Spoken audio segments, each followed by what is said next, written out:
Hello everyone, কে বছর পর আজকে বানাবো আমি মিরর বাটারফ্লাই। সেজন্য আমি একটা শক্ত কার্ডবোর্ডে বাটারফ্লাই ড্র করে এরকম মিররের টুকরো নিয়ে নিয়েছি। তারপরে যেই অংশে আমি মিররগুলো বসাবো সেই অংশে আটা দিয়ে নিয়েছি। আর এই আটাকে ব্লেন্ড করার জন্য আমি কটন স্টিক ব্যবহার করতেছি। আপনার হাতের কাছে যা পান তাই দিয়ে করতে পারেন, এটা আপনি মিউজিকের সাথে এনজয় করেন।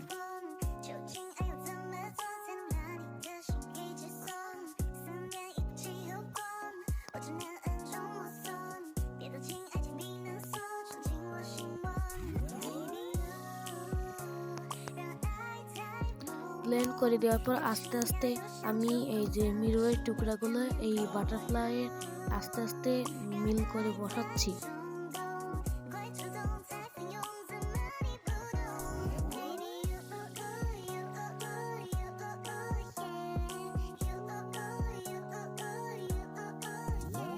আমি কোনো জায়গায় বাকি রাখতেছিলাম না, ছোট ছোট মিরর দিয়ে আমি সবগুলো জায়গায় দিয়ে দিচ্ছিলাম। আর এই যে প্রজাপতির পেটের জন্য আমি একটা পারফেক্ট মিরর পেয়েছিলাম। আমার কাছে এতটাও মিরর ছিল না যে আমি দুই পাশেই লাগাবো, সেজন্য আমি একটা জোগাড় খাটিয়েছি। আমি আমার অ্যাক্রিলিক কালার থেকে এরকম ড্যাব ড্যাব করে দিচ্ছি। আমি অনেকগুলো এভাবে ড্যাব ড্যাব করে দিয়ে নিয়েছি।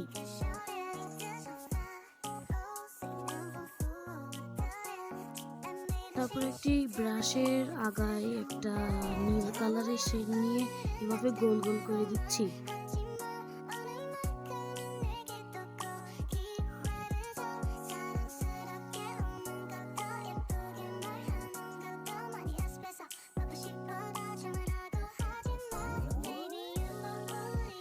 আগের পাশের মতো এই পাশেও আমি কোনো জায়গায় বাদ রাখিনি, সব জায়গায় আমি অ্যাক্রিলিক কালার দিয়ে ভরিয়ে দিয়েছি।